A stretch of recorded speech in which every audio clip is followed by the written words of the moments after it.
Tudo bem, pessoal? A gente está aqui com o Marcelo Groi para bater um papo sobre futebol.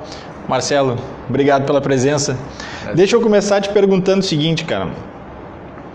Em que momento caiu a ficha para ti de que tu estava na história do Grêmio? Cara, eu acho que primeiro a conquista da Copa do Brasil, né, foi algo importante, né, porque encerrou uma série de anos aí sem conquista, né? Mas sem dúvida a Libertadores é digamos, a competição mais importante, né? Claro, depois tem o Mundial, mas a Libertadores a gente sabe que tem um peso muito grande para o nosso torcedor. E eu tive a noção, assim, cara, quando eu cheguei em casa na quinta-feira pós-jogo, depois de toda a comemoração que teve, a gente não dormiu depois do jogo. E, cara, ali começou a cair a ficha que a gente era tricampeão da Libertadores e eu fazia parte dessa história. E certamente eu e todos os meus companheiros que fizeram, né, parte dessa conquista vamos, né, ser eternizados, né, pelo nosso torcedor. É curioso porque sempre que se faz um vídeo dos principais lances de uma conquista, na grande maioria das vezes se colocam os gols. Nesse da Libertadores, é impossível que tenha qualquer vídeo que não mencione aquela tua defesa contra o Barcelona. E aí deixa eu te perguntar o seguinte, faz um exercício de tu se afastar, tu não ser o Marcelo Groi, tu tá vendo de fora. Foi a defesa mais bonita que tu viu na vida? Ou a mais difícil? Cara, eu já vi várias defesas lindas, assim, e realmente foi uma defesa até, digamos, improvável de acontecer, né? Foi tudo muito rápido e eu digo assim que deu tudo certo, né? Porque eu estiquei o braço, a bola bateu certo no meu braço, né? Se fosse um pouquinho para cima, um pouquinho para baixo, talvez ela bateria no meu braço e entrasse, né? Então, era aquele lance que tinha que ser daquela forma e graças a Deus deu tudo certo para que ela não entrasse e realmente foi sim uma das defesas mais bonitas que eu tenha visto aí. Conquistar uma Libertadores é uma tarefa complicada para qualquer equipe. A estatística mostra, por exemplo, que, e o último caso foi o Boca no início dos anos 2000, é muito difícil ser bicampeão da Libertadores, pelo menos seguido, assim, né? Emplacar 2 títulos. No que o Grêmio se baseia para acreditar, para fazer que o torcedor acredite que o Grêmio possa romper um pouco essa tradição aí e ser o bicampeão esse ano? Cara, eu acho que primeiro o desafio está lançado, né? Diante da estatística, diante desses números, o desafio, né, está lançado para nós, para o nosso grupo. E eu acho que esse grupo gosta de desafios e eu acho interessante que, cara, a gente conseguiu formar aqui nesse grupo, né? Que praticamente foi formado em 2015. Então a gente vem desde 2015 com uma base, foi se acrescentando jogadores ao longo desse tempo, né? Saíram alguns, vieram outros, chegaram novos jogadores esse ano também, saíram, enfim, são coisas que pertencem ao futebol, mas a base ela vem desde 2015, então já é um tempinho e, cara, a gente formou um grupo que a gente fala no futebol, um grupo com DNA vencedor, e não só DNA, mas conseguiu ser vencedor, né, até o momento. E a gente quer mais, cara, a gente quer mais. O professor Renato todo dia está insistindo nisso, né, de cada vez mais colocar a faixa no peito, taça no armário, de ser campeão, e é isso que a gente tem buscado dia a dia quando a gente trabalha, é buscar títulos, né? Todo mundo viu como é bom ganhar, então o objetivo agora é ganhar, e a Libertadores, né, seria novamente mais um sonho a ser realizado. Nessa rotina de jogos 2 vezes por semana, de uma rotina que tem jogo muito seguido, assim, e aí lá pelas tantas tu joga uma final de Copa do Brasil, daqui a pouco tu vai jogar uma final de Libertadores, semifinal de Libertadores, ou mesmo esses jogos como a Recopa, que é um jogo só, ele é decisivo por si só. Atravessa o mundo para jogar com o Real Madrid, com todas as estrelas. Vocês realmente se motivam quando vão entrar em campo contra, sei lá, com todo respeito, um São Paulo de Rio Grande, um Veranópolis que tem... É difícil tu encontrar a mesma motivação, né? Cara, eu acho que cada jogo ele obviamente tem o seu peso, né? Não tem como falar diferente. Tem o peso do momento, da competição, enfim, né? De uma final, uma semifinal ou de um jogo classificatório. Mas eu acredito que quando a gente veste a camisa de um grande clube como o Grêmio, no momento que a gente entra em campo, está o nosso nome, está o nome do clube e a gente, todos nós gostamos de vencer, ninguém gosta de perder. Todo mundo gosta de estar num ambiente vencedor, de ter tranquilidade para trabalhar, e futebol só tem tranquilidade quando se ganha. Então, cara, eu acho que independente do jogo, independente de onde seja, claro que às vezes a gente pega campos ruins, iluminação ruim, né, adversário teoricamente mais frágeis, mas a responsabilidade de vencer, ela sempre vai ser muito grande e a gente tem noção disso, com certeza. Me corrija se eu estiver errado, mas já são 13 anos do profissional do Grêmio, é isso? Desde 2005? 13 anos, 2005, subi por abril de 2005, por aí. É um caso raro um jogador ficar tanto tempo no mesmo clube no qual ele já fazia parte da base. Sim, sim. A tua ideia é terminar a carreira justamente assim, tendo um clube só, ou tu ainda tem projetos de... Cara, eu tenho 31 anos, né? Acabei de fazer 31. Tu projeta jogar até que idade? Porque goleiro se joga um pouco mais, né? Cara, eu não fiz esse cálculo aí, né? Eu vou ver... Eu sempre tive assim, até 35, até uns 35. Vai, 35 é o mínimo, né? Uhum. Aí depois a condição física, aquela coisa toda. Mas eu acredito que até hoje, graças a Deus, não sofri nenhuma lesão grave, né? Sou um cara que me cuido, procuro me cuidar com alimentação, com suplementação, essas coisas todas. Gosto de trabalhar, não fujo do trabalho. Então espero poder prolongar o mais tempo possível, claro, numa condição que eu possa ser útil, né? Que eu possa ajudar. No momento que também estiver só fazendo número e não contribuir mais, eu acho que é momento de pendurar as chuteiras, as luvas, né? Também para não atrapalhar e passar vergonha. Mas vamos ver, porque depois que parou, né? Não tem mais como... A ideia é permanecer aqui. Cara, eu tô com 31 anos, enfim, acho que está se desenhando para isso, né? Uhum. Tu tinha um projeto que é normal, se tratando de jogadores que jogam nos clubes de elite no Brasil, ter um projeto de ir para a Europa. Era um plano que tu tinha também? Cara, eu sinceramente eu deixei as coisas acontecerem na minha carreira com naturalidade. Eu passei muito tempo, né, no banco, e foi um período assim de uma idade mais nova, né, que de repente era o momento, né, se fosse para ir para a Europa, tudo, de repente era o momento, se tivesse jogando, de ter uma situação assim, mas não aconteceu. Acho que também tudo tem seu tempo, cada jogador tem a sua história. E como eu já disse, eu acredito que esse tempo que eu fiquei no banco assim serviu de amadurecimento, enfim, aprendizado, essas coisas todas.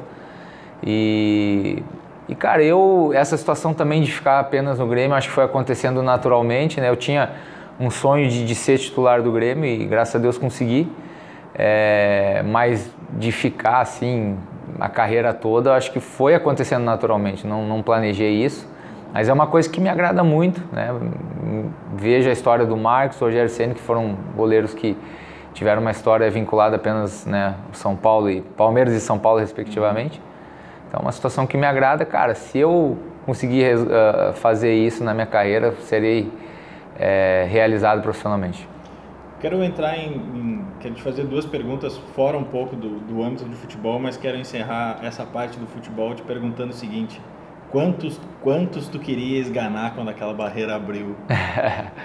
Pô, cara, eu acho que são coisas que acontecem, né, cara, no futebol. A gente é ser humano, a gente é passível mas é que pro a goleiro erro. É frustrante. Mas, cara, como eu disse, assim como eu posso errar daqui a pouco, um zagueiro pode errar, um atacante, um meio, enfim, lateral. Acontece, cara, é do jogo. Perdeu todo mundo, ganhou todo mundo, né? Claro que a gente sabia da dificuldade que era de ganhar do Real Madrid e, enfim, não foi possível, né? A equipe deles... conseguiu ser superior. Como o jogo foi muito perto da Libertadores, existia uma empolgação muito grande, né? Talvez, mas aí tese, chutação minha, tá? Talvez se fosse 6 meses antes, dá tempo de tu assimilar o tamanho do monstro do outro lado e tu vai meio assim... vocês achavam que... Não é... Obviamente, imagino que se achava que dava para ganhar do Real Madrid. Mas vocês tinham a noção de que a diferença era tão grande como se viu? E eu não estou falando do Grêmio em si, mas nessas finais de Mundial, geralmente fica gritante a diferença do futebol sul-americano em termos de qualidade para o futebol europeu. Ainda assim, vocês tinham noção de que a diferença era tão grande ou daqui parecia que, como estava no embalo, assim, na empolgação, não, talvez não seja? Não, a gente realmente foi com a confiança lá em cima, né? A gente vinha de uma conquista muito, muito boa, jogando um futebol bonito, convincente. Claro que a gente tinha noção, né, da força do Real, não tinha como ser diferente, é um time que escolhe os melhores, né, de contrata quem quer, escolhe os melhores praticamente de cada seleção. PSG que diga. E, cara, a gente procurou fazer o nosso melhor, né, cara? Infelizmente não foi possível, né?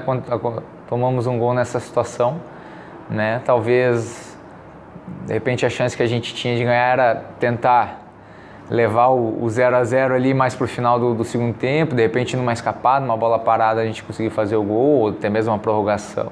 Tu tinha estudado pênaltis de cada um? Cara, a gente recebeu todo o material, a gente estudou como estuda qualquer jogo, né?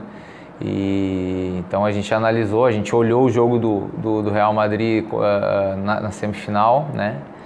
E, bom, a gente conhece o Real Madrid. A gente, praticamente todo final de semana a gente está olhando o jogo do Real, quando tem Champions League no meio da semana. Enfim, não foi possível, né, cara? Mas acho que esse grupo está de parabéns porque honrou, acho que...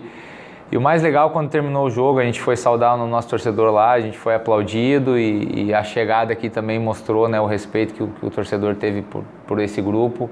Né? Muitos torcedores nos recepcionaram ali de uma forma muito bonita. Uhum. Cara, deixa eu te perguntar uma coisa, fugindo um pouco do futebol, pero no múltiplo. Os valores que giram em torno do mundo do futebol, eles são fora da realidade do Brasil, por exemplo. Eu sou um dos caras que acho que... Eu acho compatível o valor que os jogadores ganham com aquilo que gira no mundo do futebol. Não acho exagerado. Claro. Talvez seja fora da realidade do resto do país, mas está dentro da realidade do futebol. Claro. Mas ainda assim, são valores que giram sempre em torno de 6 dígitos. Daí para cima. Sim.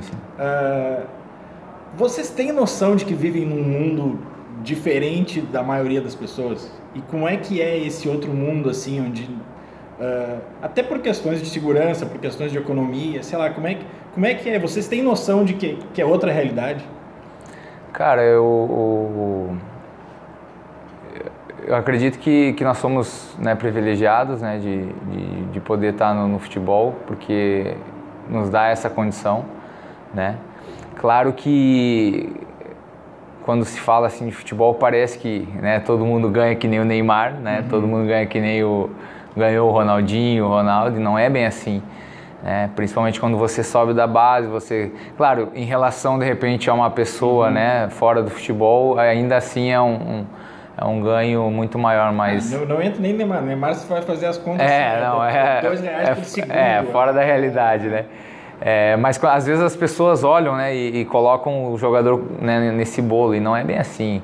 Acho que tem pesquisas que 1%, que apontam. É 1%, justamente. Mas assim, tu faz parte desse 1%. Claro. Tu tem noção dessa... Sim. E existe uma caminhada, né, para se chegar. E, cara, e a nossa carreira é curta, né? Às vezes a gente tem 10, 15 anos, só que o auge são 5 anos, né? Sim, financeiramente falando, né? Até mesmo financeiramente falando, você tem talvez 3 anos, 5 anos de um ganho máximo que você conseguiu. Os outros você teve que construir, né? Depois tem o final da carreira que você já não consegue... Mas aí é o seguinte... como é que eu vou te dizer, os gastos mensais, eles levam em conta isso, ou digamos assim, sei lá, um jogador ganha 300 mil, vou chutar um valor, tá? 100 para ficar mais fácil, 300 fica mais fácil, fica melhor para a comparação que eu quero fazer. Como tu sabe que, sei lá, esse ganho vai ser até ali os 35, 36, vai acabar. A cada mês tu não gasta 300, tu gasta, sei lá, 50, sim. Deve ser difícil gastar 50 todo mês, mas ainda assim, essa poupança ela é mais importante do que tudo ou não? Ou a gente imagina que o custo de vida é mas daqui a pouco a pessoa gasta 300 porque ela está acostumada com... Ela sabe que mês que vem vai ter 300 igual. Eu acho que aí vai de pessoa para pessoa. O teu perfil é de poupar mais? Cara, eu me preocupo muito com o pós-carreira, né? Eu sei porque, cara, daqui a pouco eu tenho 31 anos, daqui, sei lá, 5, 6, 7 anos eu estou encerrando minha carreira. Espero mais, se der, mas enfim... E a gente tem inúmeros exemplos aí, né, de jogadores que foram bem-sucedidos e chegaram no final da carreira, tiveram dificuldades. Então, cara, jogador para jogador, né? Cada jogador tem seu perfil, tem tudo uma questão também de, às vezes, de estrutura de família, essas coisas todas.